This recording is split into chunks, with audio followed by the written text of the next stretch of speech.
தாவேகா ஆட்சியை கவிழ்ப்பதற்கான சதிகள் இன்னும் பின்னி பிணைந்து பெரிதளவில் உருவாக்கப்பட்டு இருக்கா? அந்த அளவுக்கு தாவேகா ட்ரபுள் ஃபேக்டரா மாறிட்டாங்களா? இப்போ செந்தில் பாலாஜியோட பெயர் இதில் அடிபடும் போது பரவலாக வரக்கூடிய ஒரு எண்ணம் என்பது வந்து வேறு அமைச்சர்கள், முன்னாள் அமைச்சர்கள் பேர் ஈடுபட்டிருந்தா கூட வந்து நம்ம இதை பற்றி கவலைப்பட்டிருக்க மாட்டோம். செந்தில் பாலாஜின்னும் போது வந்து அங்கே சந்தேகம் வலுவடைவது என்பது இயல்பானது. ஏன்னால் செந்தில் பாலாஜியோட நம்பகத்தன்மை என்பது அந்தமான. செந்தில் பாலாஜி அவர் தம்பின்னும் போது இவங்கெல்லாம் ஆல்ரெடி இடி ரேடாரில் இருந்தவங்க, 1.5 வருஷம் ஜெயிலில் இருந்தவர் ஒருத்தர். அப்போ அந்த சந்தேகம் எழுவது இயல்பானது. நான் என்ன சொல்கிறேன், சட்டம் தன் கடமையை செய்யட்டும். அதுக்கு முன்னால் வந்து இது குக்குடப் கேஸு, இது ஜோடிக்கப்பட்ட வழக்கு என்று சொல்வது முட்டாள்தனமானது. அதை சொல்கிறவங்க திமுகவோட வாடகை வாய்களை தவிர வேறு யாரும் அதை சொல்ல மாட்டாங்க. திரும்ப திரும்ப முன்னாள் முதலமைச்சர் ஸ்டாலின் ஆட்சி கவிழ்ந்துரும்னு பேசிகிட்டு இருக்காங்க. இப்போ தான் ஒரு 4 நாளாக பேசலை, இந்த 3 பேர் அரெஸ்ட் பண்ண பிறகு. இந்த அரெஸ்ட்டுக்கு முதல் நாள் ஒரு கல்யாண வீட்டில் அவர் என்ன பேசினார்? எந்த நேரமும் ஆட்சி கவிழலாம், திமுக தொண்டர்கள் உடன்பிறப்புகள் தயாராக இருக்க வேண்டும் பேசினாரா இல்லையா? அப்போ அதை பின்புலமாக வச்சு பார்க்கும்பொழுது இந்த கைது நடவடிக்கைகள் நம்ம எப்படி ஒதுக்கி தள்ள முடியும்? சம்மன் கொடுத்து அப்பீரான பிறகு அதில் வந்து ஏபி பெண்டிங் இருக்கும்போது அசோகை தூக்கிறதுக்கு வாய்ப்பு குறைவு எனக்கு தெரிஞ்சு அரெஸ்ட்டுக்கு. செந்தில் பாலாஜியை பொறுத்த வரைக்கும் நமக்கு தெரியாது இது என்னென்னு. சரி, இந்த பிரச்சனைக்கு பின்னால் இருக்கக்கூடிய பாலிடிக்ஸ் என்னன்றது உங்களுக்கும் தெரியும், எனக்கும் தெரியும், பார்க்குற நேயர்களுக்கும் தெரியும். அதனால் நம்ம ஒன்றும் விலாவாரியாக இதுக்கு வந்து பொழிப்புரை எழுத வேண்டிய அவசியமே கிடையாது. என்ன நடந்தது கரூரில் எல்லாருக்கும் கிட்டத்தட்ட இப்போ தெரிஞ்சு போச்சு. இந்த அரசு வந்தாலும் இவங்களுக்கு அதில் ஒரு அரசியல் கணக்கு இருக்குது. அதில் தேவையில்லாம மேடையில் அவர் சொன்னது தவறு, சொல்லியிருக்கக்கூடாது. ஆதவர்ஜுனா சொன்னது தவறு, எங்களுக்கு தீர்த்து கொள்வதற்கு ஒரு கணக்கு இருக்குன்னு ஒரு அரசு சொல்லக்கூடாது. பழி வாங்கிறது விலங்கின் குணம், மனிதனின் குணம் அல்ல. அதுவும் ஒரு அரசு வந்து சொல்லக்கூடாது, தனிநபராக நீங்கள் சொல்லிட்டு போ. அறம் நாடு நேயர்களுக்கு அன்பு வணக்கம். இன்று நம்மோடு இணைந்திருப்பவர் மூத்த பத்திரிகையாளர் திரு மணி அவர்கள். சார் வணக்கம். சார் வணக்கம். தாவேகா ஆட்சியை கவிழ்ப்பதற்கு நடக்கும் சதி, நடந்த சதிகள், பேசப்பட்ட பேரங்கள், தொகை இவ்வளவா அப்படிங்கிற செய்திகள் ஒவ்வொன்றும் அதிர்ச்சி அளிக்கக்கூடியதாக இருக்குது. இப்போ ஏதோ செய்தித்தாளில் வருது, யாரோ ஒருத்தர் பேசுகிறாங்க, கண்ணு மூக்கு வச்சு பேசுகிறாங்க அப்படின்னா நம்ம கடந்து போயிடலாம். அஃபீஷியலாக கைது செய்யப்படுறாங்க, இவர்களெல்லாம் அதில் இன்வால்வ் ஆகியிருக்காங்கன்னு கைது செய்யப்படுறாங்க. முதல்ல 3 கைது, பிறகு விசாரணை மேலும் பலர் மேலே பாய்கிறது. இப்போ அதன் தொடர்ச்சியாக முன்னாள் அமைச்சர் செந்தில் பாலாஜி அவர்களை கைது செய்வதற்கான நடவடிக்கைகள் எடுக்கப்படுதா அல்லது விசாரணைக்கா அப்படிங்கிற ஒரு கோணம் போய்கிட்டே இருக்கிறது. என்ன நடக்குது? தாவேகா ஆட்சியை கவிழ்ப்பதற்கான சதிகள் இன்னும் பின்னி பிணைந்து பெரிதளவில் உருவாக்கப்பட்டு இருக்கா? அந்த அளவுக்கு தாவேகா ட்ரபுள் ஃபேக்டராக மாறிட்டாங்களா? இல்லை, ஆதாரம் இல்லாமல் போலீஸ் கைது நடவடிக்கை எல்லாம் பண்ண மாட்டாங்க. ஏதோ ஒன்று இருக்குது. 100% குக்குடப்புன்னு சொல்கிறது முட்டாள்தனம். கைது செய்யப்பட்டவர்கள் வந்து ரொம்ப லோ ப்ரொஃபைலில் இருக்கவங்க, ஆட்சியை கவிழ்க்கிற அளவுக்கு அவங்க ஒன்றும் தில்லலங்கடி கிடையாது. அவங்கெல்லாம் வந்து நாட் பிக் ஃபிஷ்.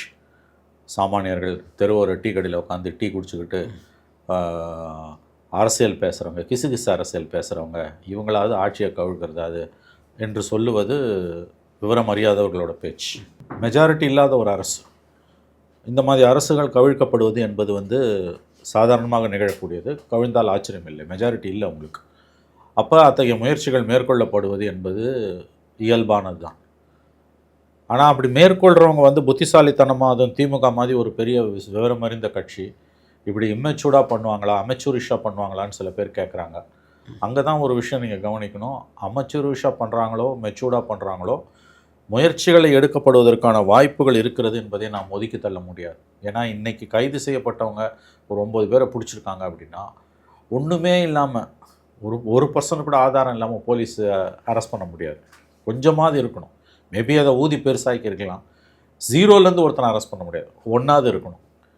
அதை பின்னாலேருந்து இயக்குனது யாருன்னெலாம் பார்க்கும்போது லாஜிக்கலி அது பொருந்தி வருது. ஃபேக்சுவலி அது உண்மையாக பொய்யான்றதை நீதிமன்றங்கள் தான் முடிவு செய்யணும். இப்போ செந்தில் பாலாஜியோட பெயர் இதில் அடிபடும் போது பரவலாக வரக்கூடிய ஒரு எண்ணம் என்பது வந்து வேறு அமைச்சர்கள், முன்னாள் அமைச்சர்கள் பேர் ஈடுபட்டிருந்தால் கூட வந்து நம்ம இதை பற்றி கவலைப்பட்டிருக்க மாட்டோம். செந்தில் பாலாஜின்னும் போது வந்து அங்கே சந்தேகம் வலுவடைவது என்பது இயல்பானது. ஏன்னால் செந்தில் பாலாஜியோட நம்பகத்தன்மை என்பது அந்தமான. இதே இப்போ வந்து வேறு யாரோ ஒரு அமைச்சர், ஒரு தங்க தினரசு, ஒரு சக்கரபாணி, அல்லது வந்து வேறு யாரோ ஒரு அமைச்சர்னு வச்சுக்கோங்களேன், நம்ம பொதுவாக விவரம் அறிந்தவர்கள் மத்தியில் அது ஒன்றும் அவ்வளோ பெரிய ஒரு சர்ச்சையை கிளப்பாது, ஒரு டாக்காக கிரியேட் ஆகாது. செந்தில் பாலாஜி அவர் தம்பின்னும் போது இவங்கெல்லாம் ஆல்ரெடி இடி ரேடாரில் இருந்தவங்க, 1.5 வருஷம் ஜெயிலில் இருந்தவர் ஒருத்தர். அப்போ அந்த சந்தேகம் எழுவது இயல்பானது. முழு அளவிலான விசாரணை தேவை, கண்டிப்பாக முழு அளவிலான விசாரணை தேவை. இது வந்து கண்டிப்பாக வந்து ஏற்றுக்கொள்ள முடியாதது, 100% ஏற்றுக்கொள்ள முடியாதது. ஒரு எலெக்டட் கவர்மெண்ட்டை டீஸ்டபிளைஸ் பண்ணுற மாதிரியான வேலைகள் என்பவை வந்து அறவே ஏற்றுக்கொள்ள முடியாதவை. நான் என்ன சொல்கிறேன், சட்டம் தன் கடமையை செய்யட்டும். அதுக்கு முன்னால் வந்து இது குக்குடப் கேஸு, இது ஜோடிக்கப்பட்ட வழக்கு என்று சொல்வது முட்டாள்தனமானது. அதை சொல்கிறவங்க திமுகவோட வாடகை வாய்களை தவிர வேறு யாரும் அதை சொல்ல மாட்டாங்க.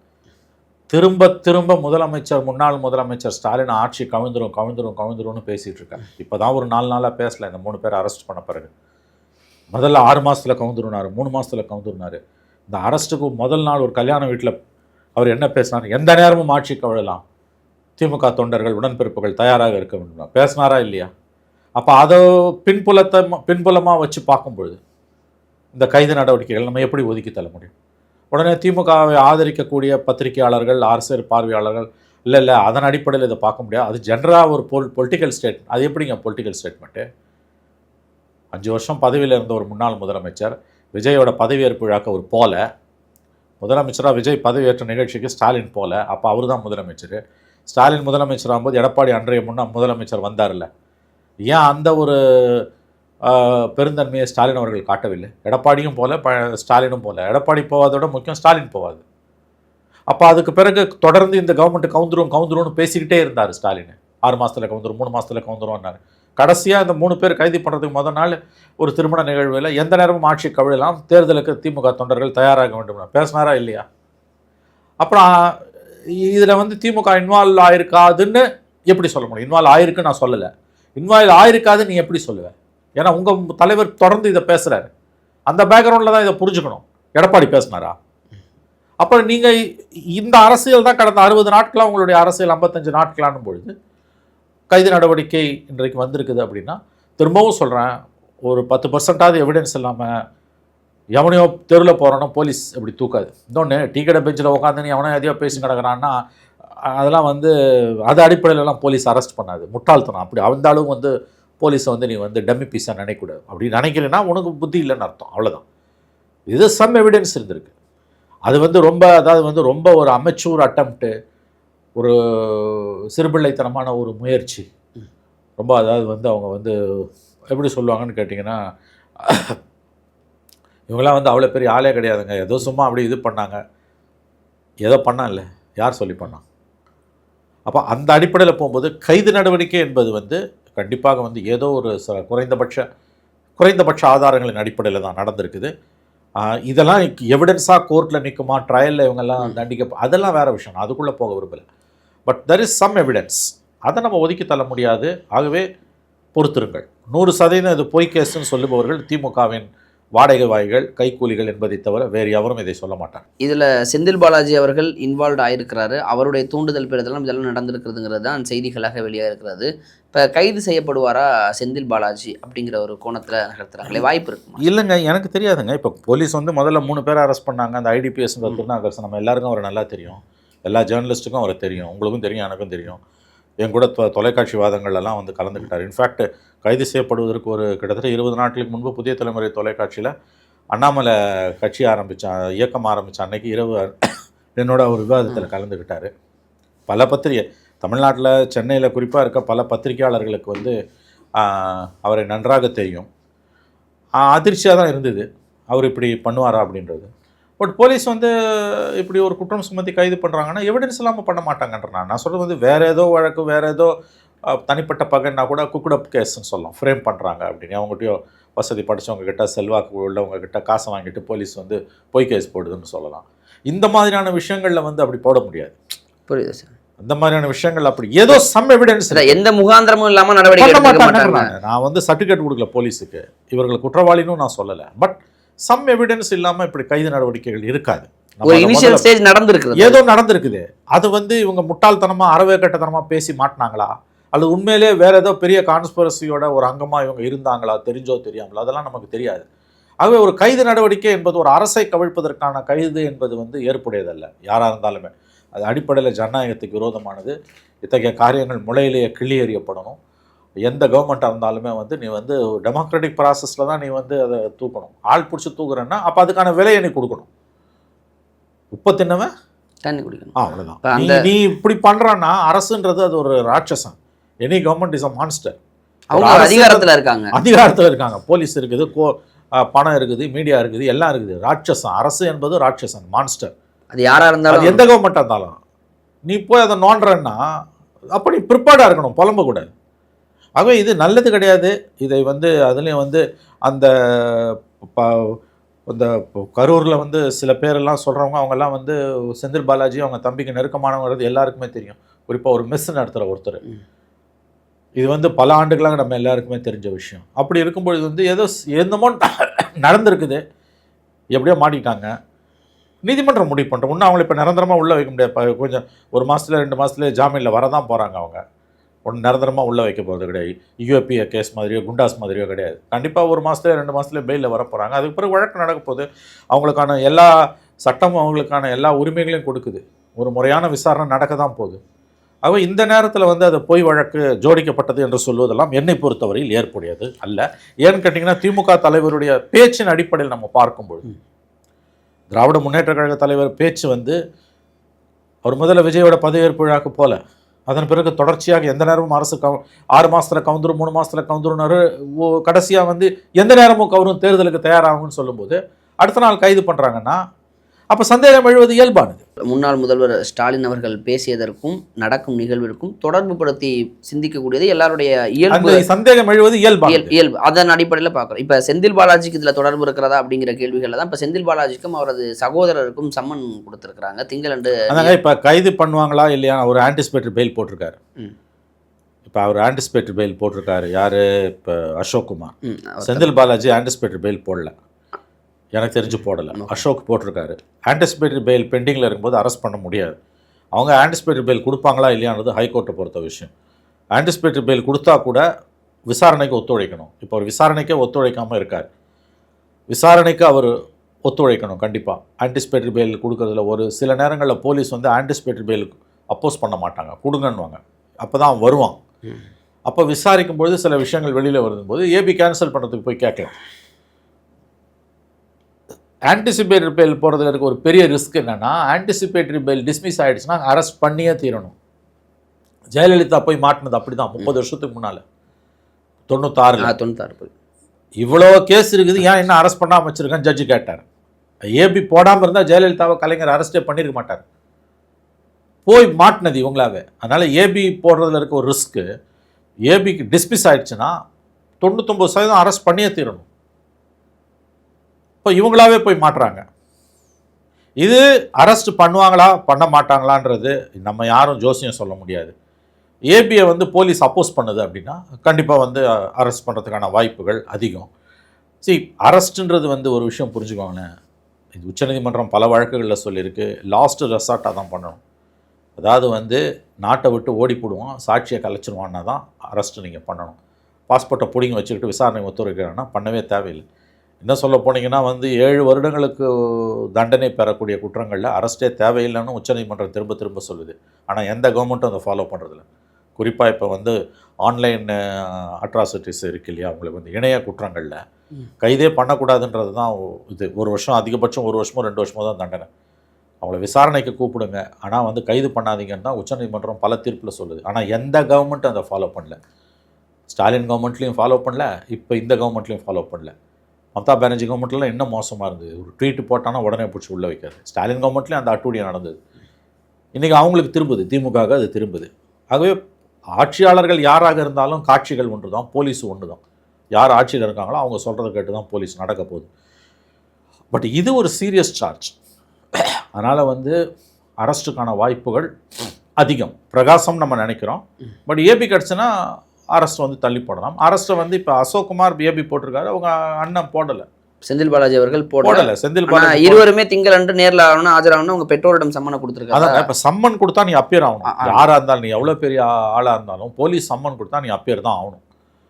அப்பியர் ஆகும்போது விசாரணைக்கு ஒத்துழைக்கலாம், அங்கேயே வச்சு தூக்கலாம். அது ஒன்று இருக்குது உங்களுக்கு. சம்மன் கொடுத்து அப்பியர் ஆன பிறகு அதில் வந்து ஏபி பெண்டிங் இருக்கும்போது அசோக்கை தூக்கிறதுக்கு வாய்ப்பு குறைவு எனக்கு தெரிஞ்சு அரெஸ்ட்டுக்கு. செந்தில் பாலாஜியை பொறுத்த வரைக்கும் நமக்கு தெரியாது அது என்னென்னு. இந்த பிரச்சனைக்கு பின்னால் இருக்கக்கூடிய பாலிடிக்ஸ் என்னன்றது உங்களுக்கும் தெரியும், எனக்கும் தெரியும், பார்க்குற நேயர்களுக்கும் தெரியும். அதனால் நம்ம ஒன்றும் விலாவாரியாக இதுக்கு வந்து பொழிப்புரை எழுத வேண்டிய அவசியமே கிடையாது. எல்லாமே அரசியல் தான். எஸ், பல பின்னாடி நடந்த பல சம்பவங்களை முடித்து போட்டு இதோட கணக்கிட வேண்டிய தேவைகளும் இருக்குது. அது ஒருத்தருடைய அரசியல் பார்வையை பொறுத்து அவ்வளோதான். உங்களுக்கு தெரிஞ்சிடும், உங்களுக்கும் தெரியும், எனக்கும் தெரியும், பார்க்குற நேயர்களுக்கும் தெரியும். இந்தியாவில் வந்து சட்டம் வந்து ஒரு எப்படி சொல்கிறது, கேலி கூத்தா, லா இஸ் அன் ஆஸ்னும் உலகம் பூராவே. முன்னால் போனால் கடிக்கும், பின்னால் போனால் இடிக்கணும். எல்லா காலத்துலேயும் சட்டம் அப்படி தான் இருந்திருக்குது. ஒரே விஷயத்த 9 விதமாக ஆர்கியூ பண்ணுவார் வக்கீல். இங்கே ஒரு ஆர்குமெண்ட் பண்ணுவார், இன்னொரு கோர்ட்டில் ஒரு ஆர்குமெண்ட் பண்ணுவார், இன்னொரு கோர்ட்டில் ஒரு ஆர்குமெண்ட் பண்ணுவார். அப்போ சட்டத்தை எப்படி வளைக்கிறீங்கன்றது தான் வந்து வழக்கறிஞர்களுக்குரிய மிகப்பெரிய ஒரு தகுதியாக, திறமையாக இன்றைக்கு வந்து பார்க்கப்படுகிறது. எல்லா காலத்துலேயும் நாணல் போல வளைவது தான் சட்டமாகுமா, அதை வளைப்பதற்கு வழக்கறிஞர் பட்டம் வேணும். எம்ஜிஆர் பாடின பாட்டு அந்த காலத்தில். எவன் அழகாக வளைக்கிறானோ அவன் தான் சிறந்த வழக்கறிஞர். அப்படி தான். அதனால் வந்து உங்களுக்கு வந்து இது அடிப்படையில் ஒரு பொலிட்டிக்கல் ப்ராப்ளம், அது புரிஞ்சுக்கோங்க. இது அடிப்படையில் ஒரு அரசியல் பிரச்சனை. இதுக்கு நீங்கள் ஜுடிஷியல் சொல்யூஷன்லாம் தேட முடியாது. தேடினீங்கன்னா அது ரொம்ப டெம்பரரியாக இருக்கும். என்ன நடந்தது கரூரில் எல்லாருக்கும் கிட்டத்தட்ட இப்போ தெரிஞ்சு போச்சு. இந்த அரசு வந்தோன்னே இவங்களுக்கு அதில் ஒரு அரசியல் கணக்கு இருக்குது. அதில் தேவையில்லாமல் மேடையில் அவர் சொன்னது தவறு, சொல்லியிருக்கக்கூடாது. ஆதவர்ஜுனா சொன்னது தவறு, எங்களுக்கு தீர்த்து கொள்வதற்கு ஒரு கணக்கு இருக்குன்னு ஒரு அரசு சொல்லக்கூடாது. பழி வாங்கிறது விலங்கின் குணம், மனிதனின் குணம் அல்ல. அதுவும் ஒரு அரசு வந்து சொல்லக்கூடாது. தனிநபராக நீங்கள் சொல்லிட்டு போ, அது எங்கள் பிரச்சனையே கிடையாது. எங்களுக்கு பிரச்சனையே கிடையாது. திருவாளர் பொதுஜனம் நமக்கு பிரச்சனை கிடையாது. ஆதவர்ஜுனாக்கும் செந்தில் பாலாஜிக்கும் இருக்கிற கணக்கு வழக்கை தீர்த்துக்கிறதுக்கும் விஜய்க்கும் செந்தில் பாலாஜிக்கும் இருக்கிற கணக்கு வழக்கை தீர்த்துக்கிறதுன்றது விஜயோட பிரச்சனை, செந்தில் பாலாஜியோட பிரச்சனை, திமுகவோட பிரச்சனை, தாவேகாவோட பிரச்சனை. தமிழ்நாட்டு மக்களுக்கும் அதுக்கும் எந்த சம்மந்தமும் கிடையாது.